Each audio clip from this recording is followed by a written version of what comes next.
Good morning. My name is Szabi, and I'm not an alcoholic, but I'm definitely from Transylvania. So please forgive my broken English today. You know, there are two stereotypes about Transylvanians, basically, certainly beside vampires. One is that they always wear black, and the other is that they always read from the Bible. So just please don't believe either of these, okay? So the reading this morning comes from the Bible. Gospel of Mark, chapter 4. On that day, when evening had come, he said to them, "Let us go across to the other side." Leaving the crowd, they took him with them in the boat, just as he was.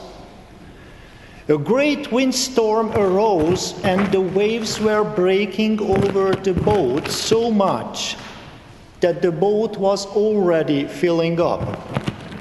Jesus was in the stern, asleep on the cushion. And they woke him and said to him, "Teacher, do you not care that we are perishing?" And he said to them, "Why are you afraid? Do you still have no faith?"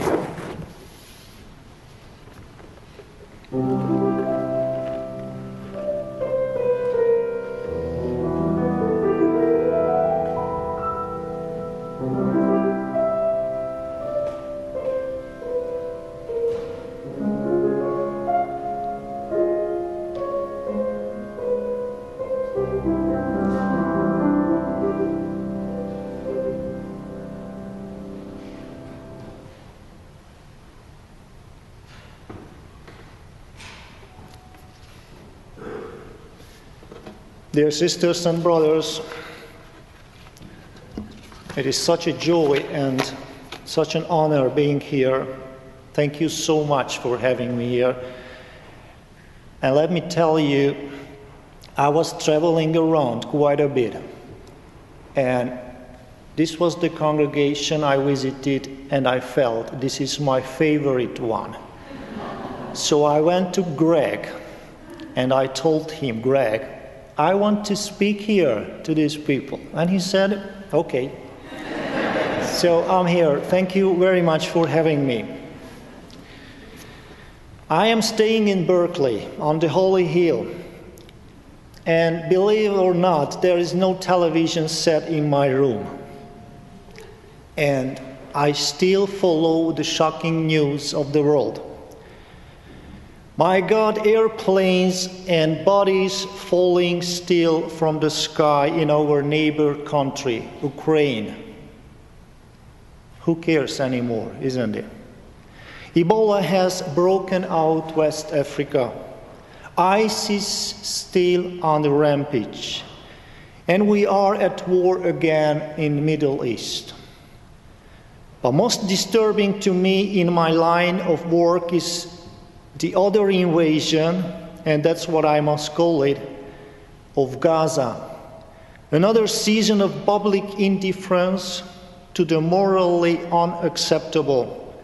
Another heartbreak for all of us who love Israel's spiritual heritage, but cannot accept the double speech that justifies murder.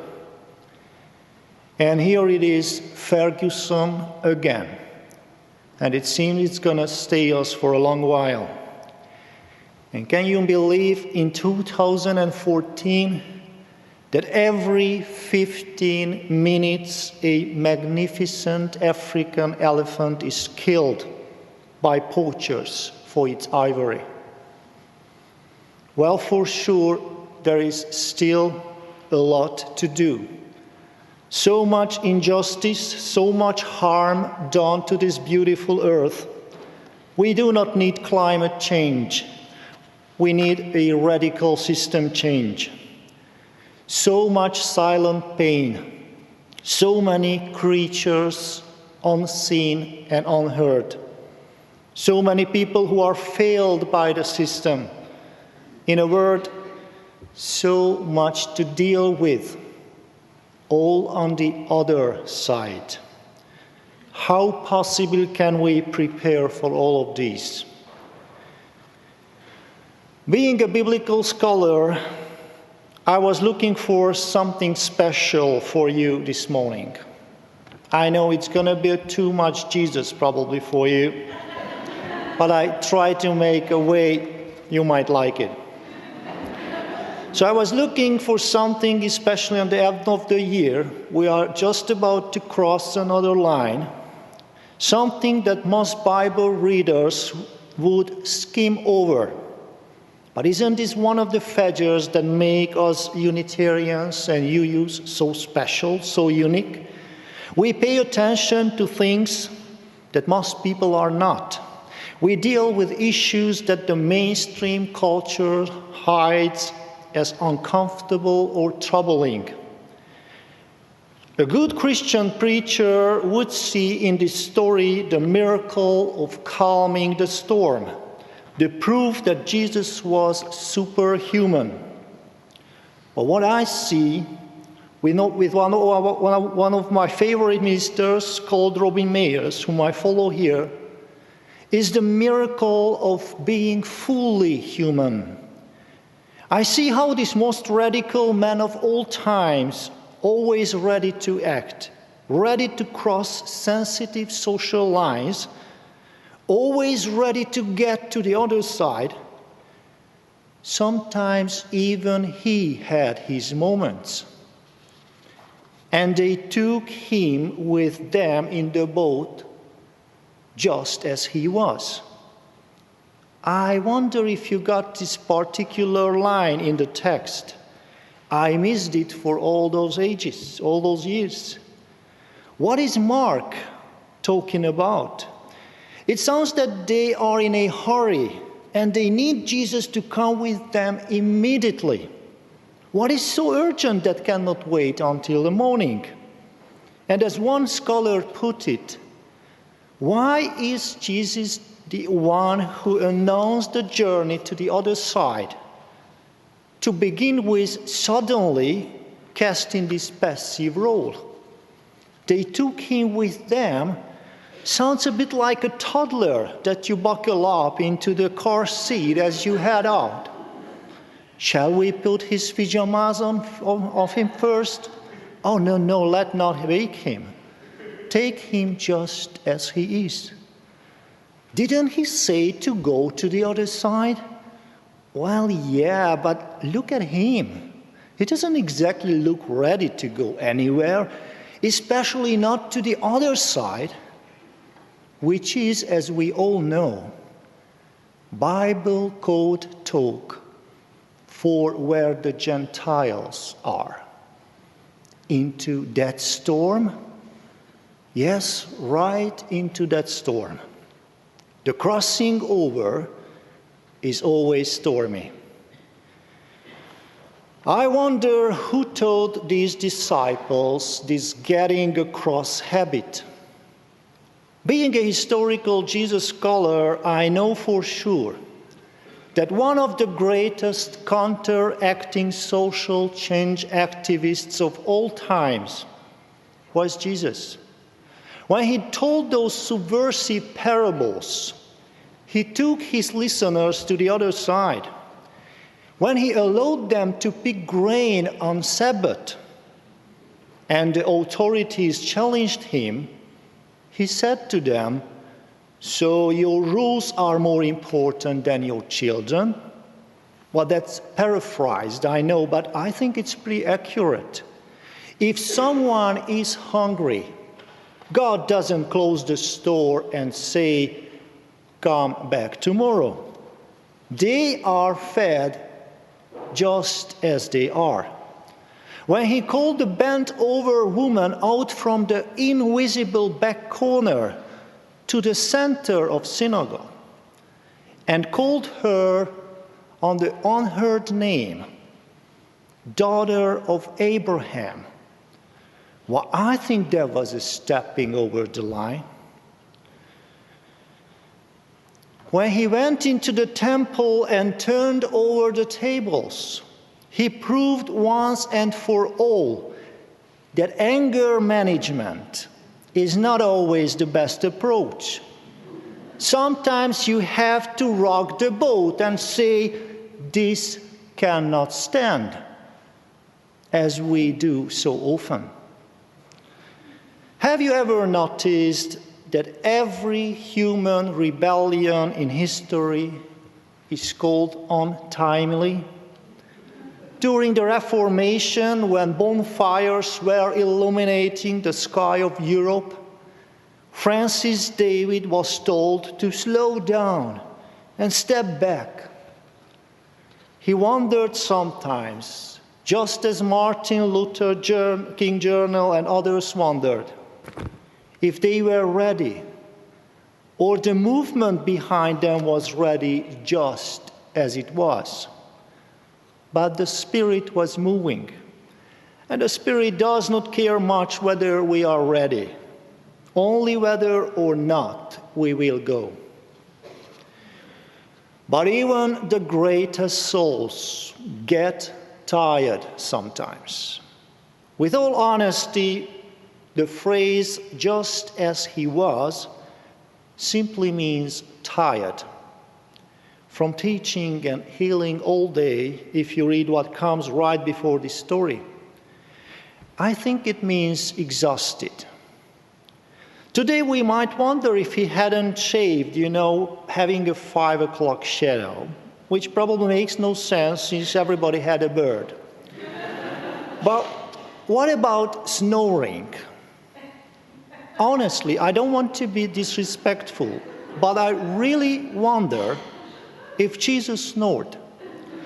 Because if more people just consider the possibility of a snoring Jesus, we would make a real progress toward closing the gap between what we're saying when we say that Jesus was a real human being and what we mean by saying that. But anyway, this little hint let us know that there were times when even Jesus may not have been at his best, but he was needed urgently just as he was. People have told me that they sometimes dream that something happens in the middle of the night, and they have to appear somewhere in their night clothes. Or if they sleep all natural, just as they are. Can you really be prepared for something that might happen in one of these nights? Or one of these days? Did your mother ever tell you to wear clean underwear? Just in case if you are in a car collision. Because you will be taken just as you are. Have you ever wondered that something really important might happen in your life just when you look your worst? It is just one more crossing over. And whether we like it or not, we all have to do this all the time. When a few years ago, I took my older daughter to the school for the very first time, I wasn't ready. She is still a baby. She cannot be away for most of the day, and certainly she cannot learn all that hard and basically useful material. And what if something happens? What if, Dad, come? And she pulled my hand toward the door. And I certainly wasn't prepared when 6 years ago I decided to apply for a second job. What's happened? Well, in my youth, I just wanted to be a healer, frankly. Learn massage therapy, healing touch, and the like, and I still love practicing them. But meanwhile, I realized that many times People can be healed better by words than by touch. So I ended up as a minister, and God knows how, as a professor. Teaching is amazing. Leading others toward growth is a very profound way of empowering people and certainly feeling important yourself. But things started to repeat themselves. And about 6 years ago, I woke up on a morning that I could see my whole life all the way to my retirement. If you keep doing the same thing, you'll keep getting the same result. And I badly wanted something else. It is always safe standing on this side of the stormy lake. It's safe, but it's not challenging, and certainly it's not very useful. My brothers and sisters, I think there is a basic common element among Unitarians and UUs across the ocean. We believe in the same Holy Trinity. You heard me well. The most fundamental Trinity of human life carved right into our body. Head, heart, and hands. Thought, feeling, and action. And certainly the feet that take you to the place of need. You know, in an academic world, the body is only a vehicle to transport your head to the next meeting or to the next conference. I think we kept our religion far too long in our heads, many times above our heads. It should be brought down to our heart, our hands, and our feet. So my healing-trained hands really craved for a hands-on life change. So that's how I became an RE national coordinator in Kolozsvár, which would be pretty much like a Boston for you in this country, where the church center is. Right in the office of the bishop. Yes, I know, we still have a bishop there. And several other people were hired in different departments.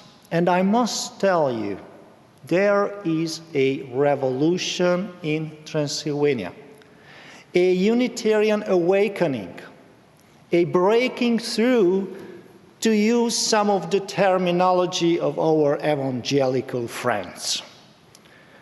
Was I prepared for it? Well, I knew everything about not being prepared. This is, I think, what a teacher actually is best about. Pointing out what one is not prepared yet, not sufficient yet for the action. So I totally understood the fear of my students when I called them out to the field.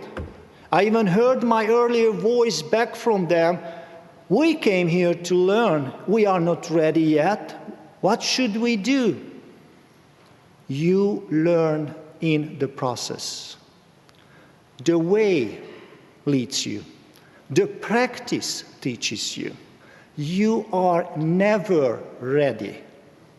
You should go just as you are.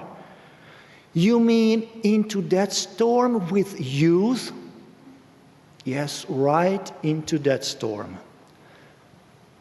My dear friends, during these years, we have grown up to 27 camps in a summer for different age groups with about 1,900 attendants.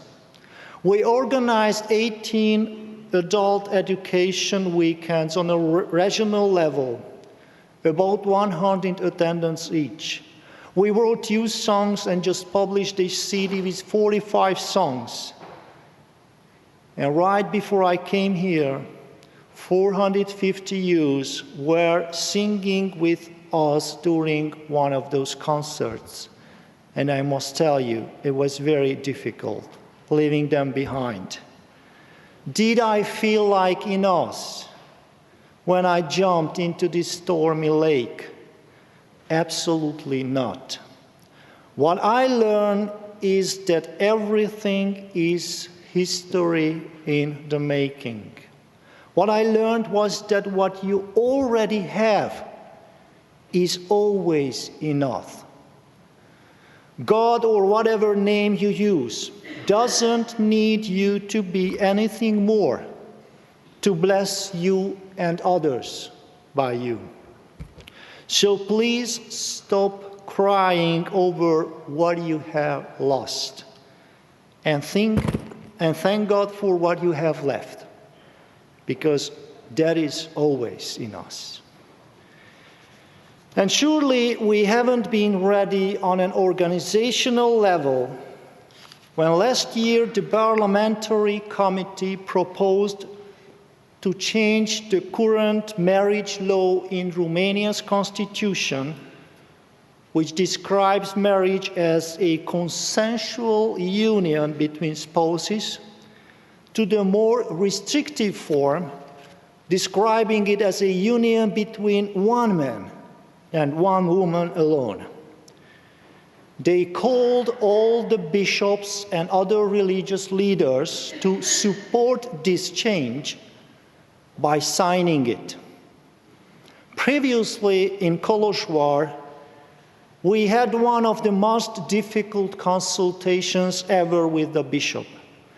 Knowing the right thing, and also knowing that most of our congregants, and certainly the larger society, would feel differently. But we decided to go with our hearts, because as you all know, it's better to be hated for what you are than to be loved for what you are not. So the 17 bishops from different denominations were sitting together in a room, and after listening to an impassioned speech about family values, they never talk about gays, lesbians, transgender people. They always talk about families, about children. All the bishops signed the proposal, except ours. And you bet we became very famous overnight. And I think this is partly, in a great part, because of the Starking Scholarship and because of the partnership we have with you here. Dear sisters and brothers, we always should go just as we are. All of us crossing over from wherever we are right now to wherever we must go through, one storm after the other. And the existential question for all time, the lament of each and every age, will come to us. Do you not care that we are perishing? The storm will blow up, sometimes fearfully, and you wonder why no one seems to care about those you love or about yourself. And the response to the question is the answer to the problem of human existence itself. Why are you afraid? It's always about fear. Have you no faith? I have come to believe that the word faith is so corrupted with connotations of belief that we should replace it with the word trust. Do you have no trust? I think you people spend too much time on deliberating what we cannot trust and what we do not believe. But have we figured out what we really, really trust? And after all, seeing what is going on around us in this breakable planet, how much trust we supposed to have? I guess as much as you need to cross over. Just a little bit more than the wind and the waves. Just a little more than your fear of conflict. Just a little more than your appetite for power and domination. Just a little more than the sin of self-doubt.